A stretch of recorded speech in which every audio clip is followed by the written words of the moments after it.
In a previous video, I discussed Nietzsche's philosophy based on anti-dualism, which rejects conceptual distinctions such as true and false, good and evil.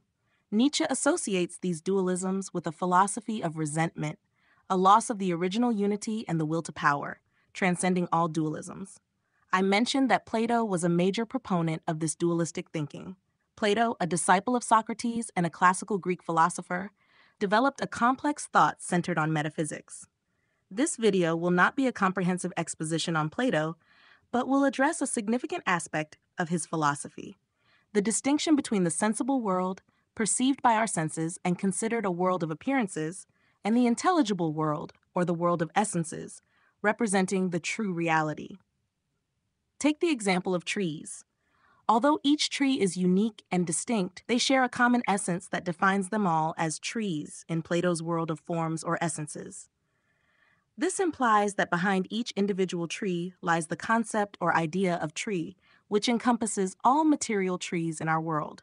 This notion may seem strange, but is commonly used in our language. For example, when we speak of man with a capital M, we refer to the human being in a generic sense, beyond the specific individuals that make up humanity.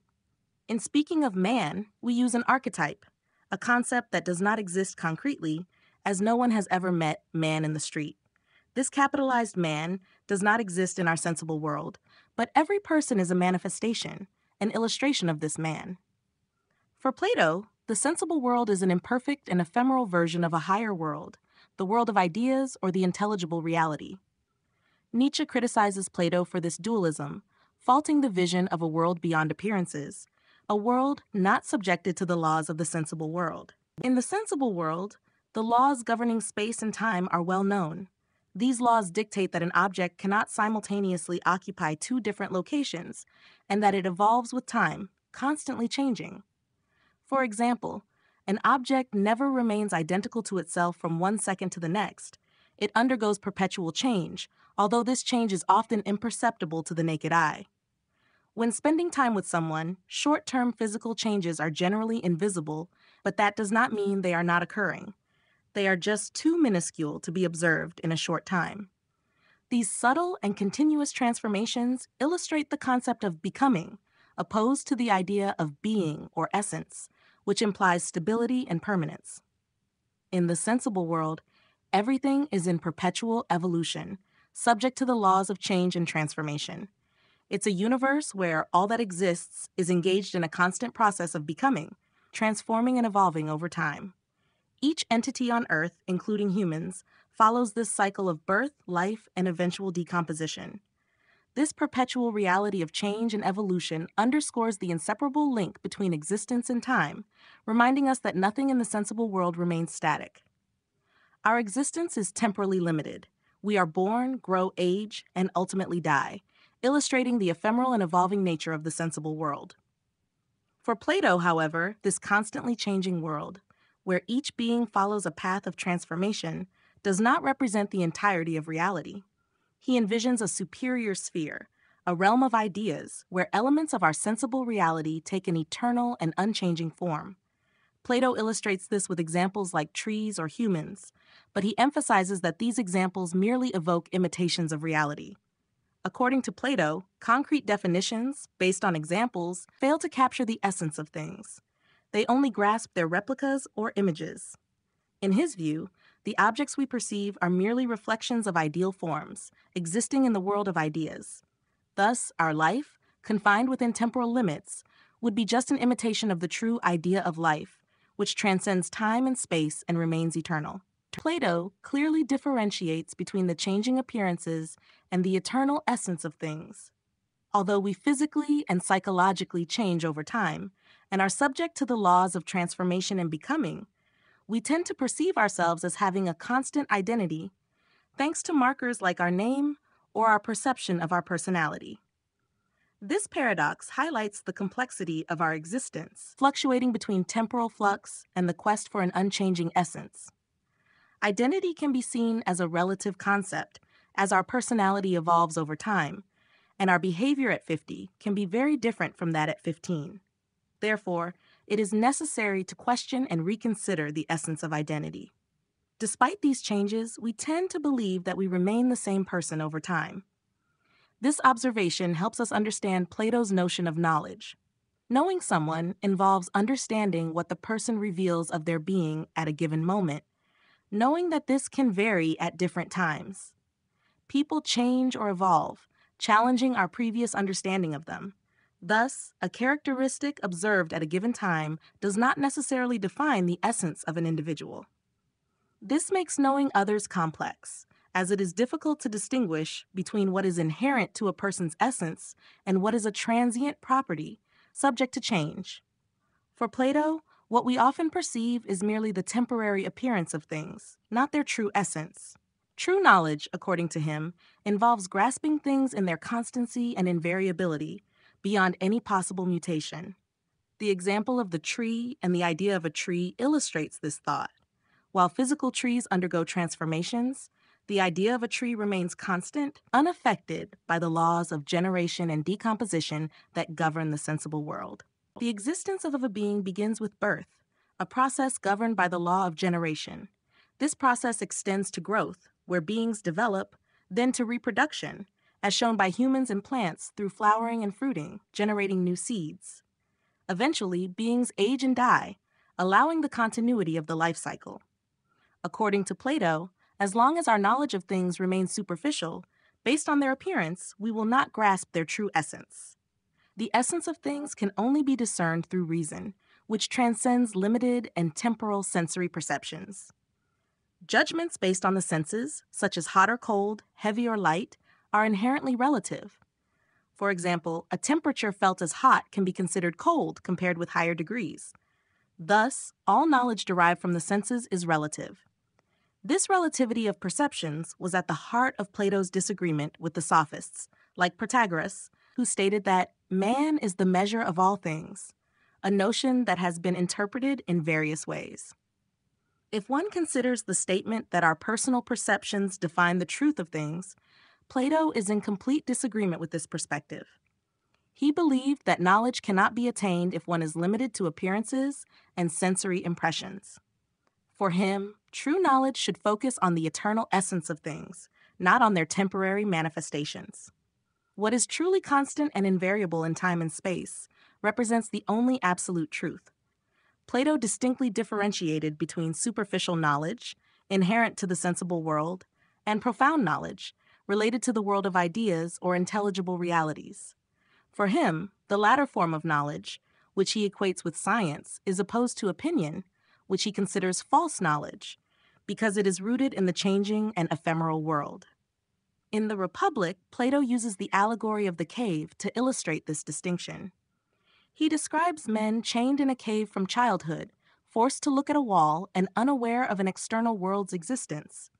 For Plato, these prisoners represent the human condition, limited to perceiving shadows projected on the cave walls, without knowledge of the real and essential. We inhabit a reality that we have learned to accept as unique and indisputable, to the point of not considering the existence of another. In Plato's allegory of the cave, behind the prisoners staring at a wall, there is a small parapet hiding a puppeteer manipulating various objects. The prisoners, seeing only the wall before them, perceive only the shadows cast by these objects, unable to turn around and discover their true source.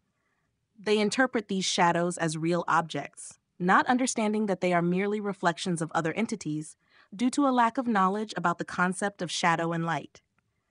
For Plato, these shadows represent the material objects of our daily life, which we take for concrete reality.